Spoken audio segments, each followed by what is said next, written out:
जानकारी आपको दे दें, जल जीवन मिशन महा घोटाले से जुड़ी हुई बड़ी खबर सामने आ रही है। जलदाय विभाग के अधिकारी आज सीबीआई मुख्यालय पहुंचेंगे। सीबीआई ने भ्रष्टाचार में लिप्त अधिकारियों को दिल्ली मुख्यालय तलब किया है। जेजेएम घोटाले के संबंध में सीबीआई अधिकारियों से पूछताछ करेगी। तो आपको बता दें कि इरकॉन कंपनी के फर्जी सर्टिफिकेट मामले में सीबीआई ने एफआईआर दर्ज की है और पहली बार पूछताछ के लिए सीबीआई ने तलब किया है। Ganpati tubewell, Shri Shyam tubewell company से जुड़ा ये पूरा मामला बताया जा रहा है। फर्जी सर्टिफिकेट से 900 करोड़ के टेंडर देने का ये मामला है और आज से पीएचडी अधिकारी जो है सीबीआई मुख्यालय पहुंच रहे हैं। और जल जीवन मिशन घोटाले में एसीबी और ईडी के बाद अब सीबीआई भी एक्टिव हो गई है। जेजेएम के महा घोटालेबाजों को सीबीआई ने तलब किया है। सीबीआई ने घोटालेबाज अधिकारियों, ठेकेदारों को समन भेज करके दिल्ली तलब किया है। इसी पर देखिए हमारी एक खास रिपोर्ट।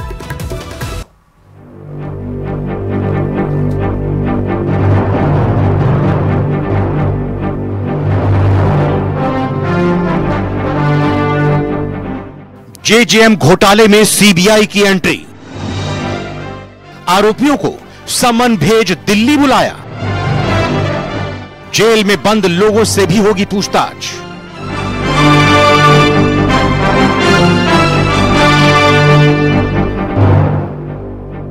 $900 करोड़ के जल जीवन मिशन घोटाले में एसीबी, ईडी और सीबीआई तीनों जांच एजेंसियां जांच में लगी हैं।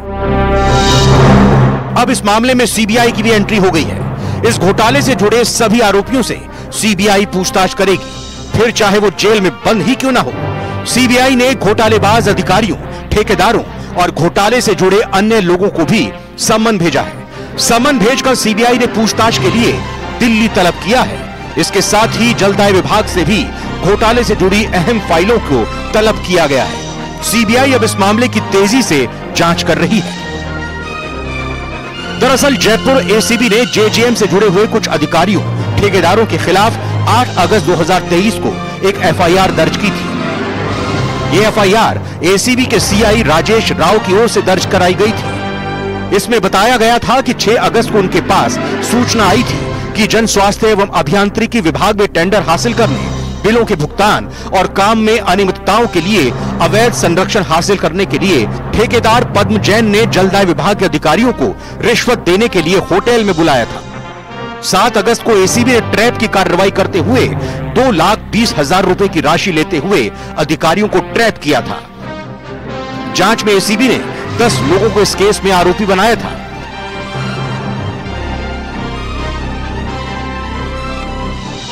इससे पहले मंगलवार को जल जीवन मिशन घोटाले में प्रवर्तन निदेशालय ने जयपुर से संजय बड़ाया को गिरफ्तार किया था, जिस पर जेजेएम घोटाले में बिचौलिए की भूमिका के आरोप हैं। गौरतलब है कि जेजेएम घोटाले में अब तक ईडी 3 लोगों को गिरफ्तार कर चुकी है। Bureau report, news 18।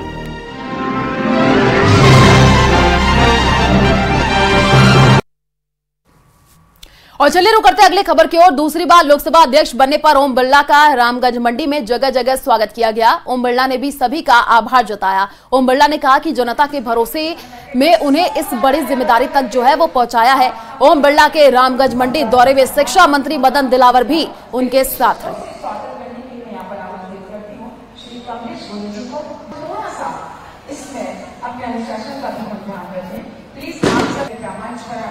रामगंज मंडी ने बहुत स्नेह दिया, प्यार दिया, आशीर्वाद दिया।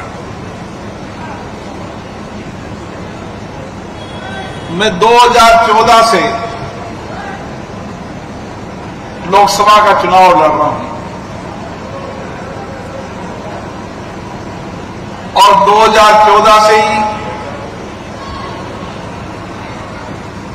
रामगंज मंडी की जनता ने मुझे भरपूर आशीर्वाद दिया, प्यार दिया, स्नेह दिया। मैं कई बार सोचता था कि आपके ऋण को कैसे उतारें, और निश्चित रूप से ये समय आया है जब राज्य में भी भारतीय जनता पार्टी की सरकार है। और कोटा के नयापुरा में एक युवक ने बाजार में खुदकुशी करने के लिए टॉयलेट क्लीनर पी लिया। युवक को तुरंत अस्पताल ले जाया गया, जहां उसका इलाज चल रहा है। युवक ने मामले में एक पुलिसकर्मी पर प्रताड़ित करने का आरोप भी लगाया है। दरअसल युवती से प्रेम प्रसंग को लेकर के थाने में मामला दर्ज हुआ था और उसके बाद से ही पुलिसकर्मी युवक को जेल भेजने की धमकी देकर के परेशान कर रहा था।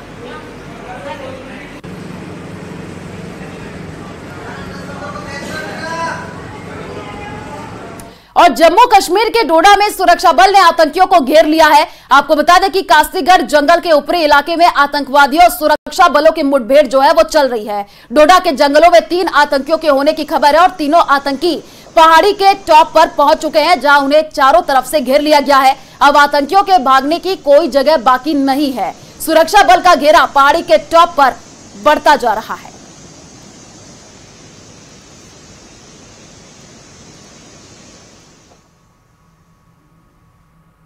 और जम्मू कश्मीर में पाकिस्तानी सेना ने आतंकियों को अपना वो डिवाइस दे दिया है जिसे चीन ने सिर्फ पाकिस्तानी सेना को दिया था। यह है चाइनीज कम्युनिकेशन अल्ट्रा सेट। इन दिनों जम्मू कश्मीर में घुसपैठ करने वाले आतंकी इसी कम्युनिकेशन सेट की बदौलत अपने आकाओं और पाकिस्तानी फौज के संपर्क में रहते हैं, जिन्हें ट्रेस करना मुश्किल हो रहा है। इसी पर देखिए हमारी ये स्पेशल रिपोर्ट।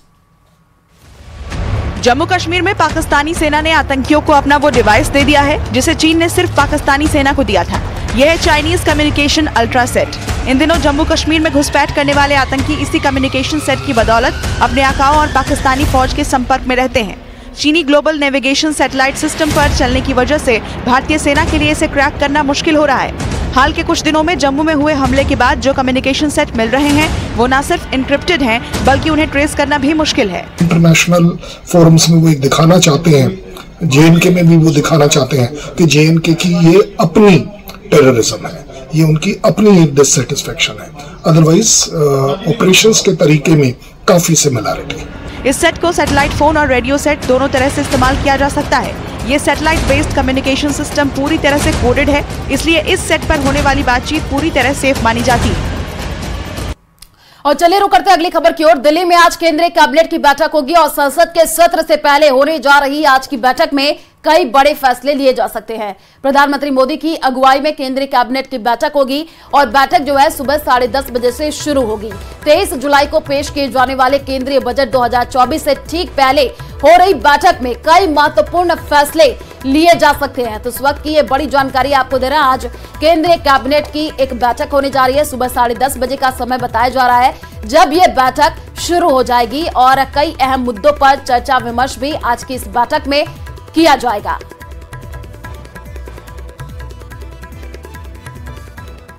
और पीएम नरेंद्र मोदी आज बीजेपी हेडक्वार्टर जाएंगे। पीएम शाम 6 बजे के करीब बीजेपी मुख्यालय पहुंच सकते हैं, जहां उनका संबोधन होना है और उसके अलावा वो पार्टी दफ्तर में लंबे समय से काम कर रहे कर्मचारियों से मुलाकात भी करेंगे। पीएम मोदी पार्टी दफ्तर में काम करने वाले क्लर्क, चपरासी और ऐसे अन्य कर्मचारियों से भी मुलाकात करेंगे। तो आज बीजेपी हेडक्वार्टर प्रधानमंत्री नरेंद्र मोदी जाने वाले हैं, ये बड़ी जानकारी आपको दे रहे हैं। कर्मचारियों से मुलाकात जो है वो पीएम करेंगे। आज बीजेपी हेडक्वार्टर जाएंगे, जहां पर मुलाकात वो करने वाले हैं। संबोधन भी प्रधानमंत्री नरेंद्र मोदी का आज होना है। और नीट यूजी पेपर लीक मामले से जुड़ी याचिकाओं पर सुप्रीम कोर्ट आज सुनवाई करेगा। पिछली सुनवाई में केंद्र सरकार और एनटीए ने हलफनामा दायर किया था। केंद्र सरकार ने अपने हलफनामे में यह कहा कि परीक्षा में बड़े पैमाने पर गड़बड़ी के सबूत नहीं है और वो नीट परीक्षा निरस्त करने के समर्थन में नहीं है। तो वही एनटीए ने सुप्रीम कोर्ट से कहा था कि पेपर लीक ही नहीं हुआ। टेलीग्राम ऐप पर नीट पेपर लीक का जो वीडियो चलाया जा रहा था वो फर्जी था। सीबीआई ने भी सीलबंद लिफाफे में अपनी जांच की प्रगति रिपोर्ट जो है सुप्रीम कोर्ट को सौंपी है और अब उम्मीद ये जताई जा रही है कि सुप्रीम कोर्ट इस मामले में आज बड़ा निर्णय ले सकता है।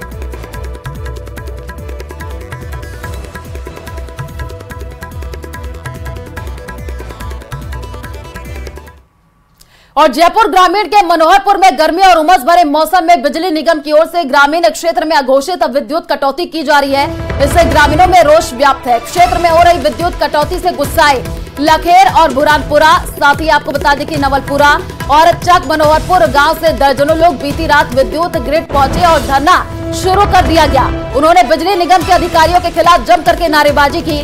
सूचना के बाद भी बिजली निगम के अधिकारी मौके पर नहीं पहुंचे तो उनमें रोष व्याप्त हो गया। सूचना पर पुलिस और भाजपा नेता उपेंद्र यादव भी मौके पर पहुंचे और उन्होंने समझाइश की।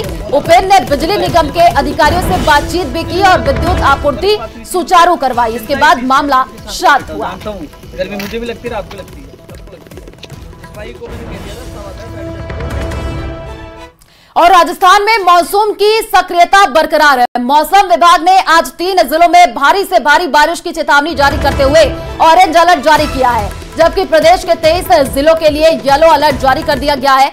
वहीं आपको बता दें कि झालावाड़, सिरोही, उदयपुर और साथ ही जालोर में भारी बारिश की संभावना भी जताई जा रही है। तो ये बड़ी अपडेट आपको दे रहा है। मौसम विभाग ने अलर्ट जारी किया है। 3 जिलों के लिए जो है ऑरेंज अलर्ट जारी कर दिया गया है। बांसवाड़ा, डूंगरपुर, प्रतापगढ़ में भारी बारिश का अलर्ट जारी कर दिया गया है और 23 जिलों के लिए येलो अलर्ट जारी किया गया है। सिरोही, उदयपुर, जालोर में जो है भारी बारिश की संभावना जताई जा रही है। खटौर का चौराहा,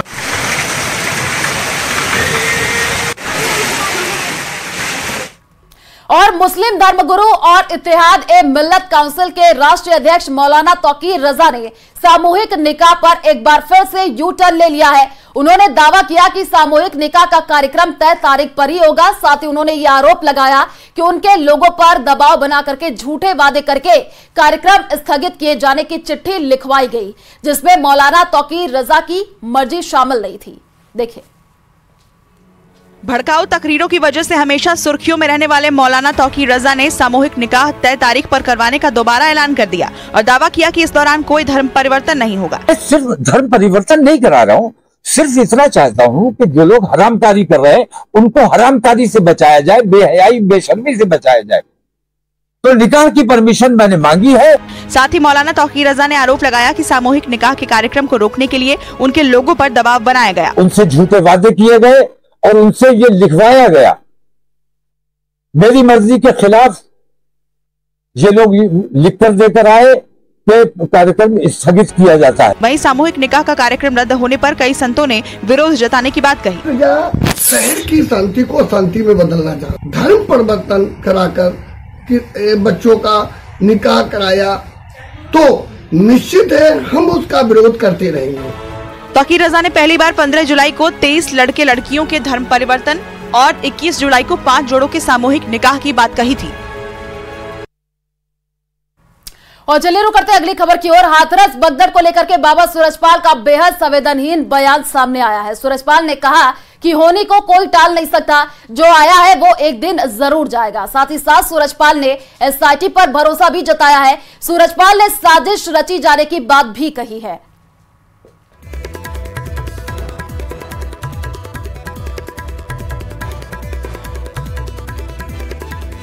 2 जुलाई की घटना के बाद से बहुत ही अवसाद हैं, अवसाद से ग्रसित हैं, लेकिन होने को कौन टाल सकता है। जो आया है उसे एक दिन तो जाना भी है, भले कोई आगे पीछे हो। हमारे वकील डॉक्टर एपी सिंह जी एवं हमें भी जैसा प्रत्यक्षदर्शियों ने विषैला स्प्रे के बारे में बताया, यह पूर्णतया सत्य है कि कोई न कोई साजिश जरूर हुई है। और बड़ी खबर महाराष्ट्र के गढ़चिरौली से है, जहां बुधवार को पुलिस और नक्सलियों के बीच मुठभेड़ हुई है। पुलिस ने मुठभेड़ में 12 नक्सलियों को मार गिराया है और इस दौरान वहां से भारी मात्रा में हथियार भी बरामद हुआ है। बरामद हथियारों में 7 ऑटोमेटिक राइफल के साथ साथ 3 AK-47 भी शामिल है। मुठभेड़ में 2 जवानों को भी गोली लगी है, जिन्हें नागपुर शिफ्ट किया गया है। वहीं डिप्टी सीएम देवेंद्र फडणवीस ने पुलिस को 51 लाख के इनाम का देने का ऐलान किया।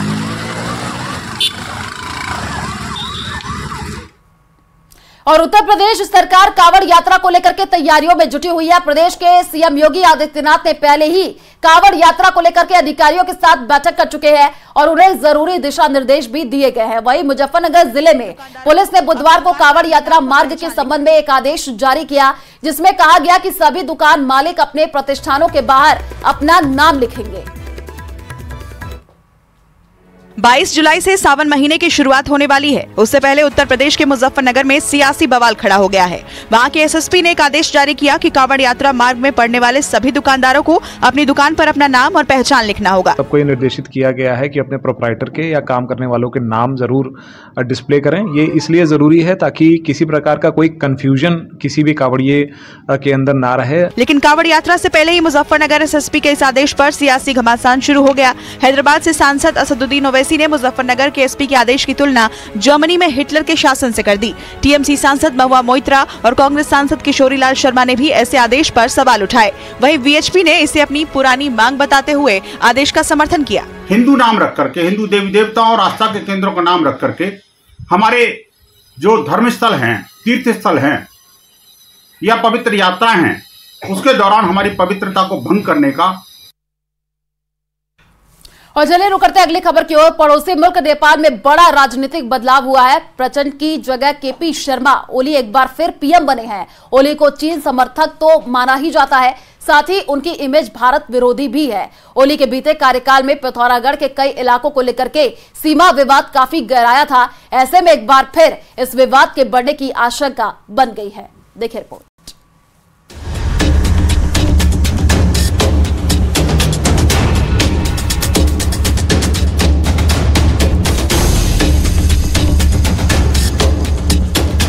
नेपाल के नए प्रधानमंत्री केपी शर्मा ओली जहां चीन के इशारों पर नाचने के लिए जाने जाते हैं, वहीं ओली ने भारत विरोध के नाम पर जमकर उग्र राष्ट्रवाद की सियासत भी की है।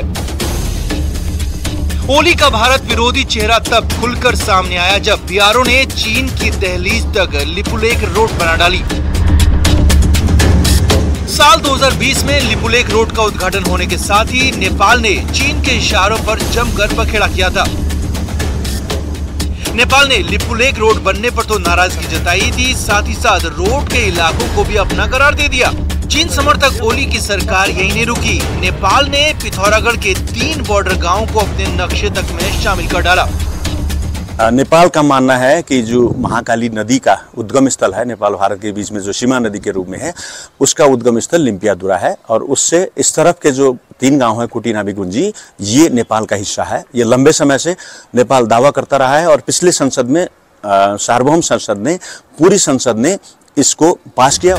नेपाल का दावा है कि बॉर्डर पर बसे गुंजी, नाभी और कुटी गांव उसके हैं। इस दावे को पुख्ता करने के लिए नेपाल की संसद ने वहां नए राजनीतिक नक्शे को पारित किया और वहीं नेपाली नोटों पर इन गांवों को भी दिखा दिया। और यही नहीं, सीमा विवाद के जरिए उग्र राष्ट्रवाद की राह पर चले ओली ने बॉर्डर के इलाकों में तनाव भी पैदा किया था। नेपाल में ओली की सियासत पूरी तरह से भारत विरोध पर टिकी है। ऐसे में नेपाल में एक बार फिर ओली के काबिज होने पर भारत विरोधी एजेंडे के आगे बढ़ने की आशंका बनी हुई है।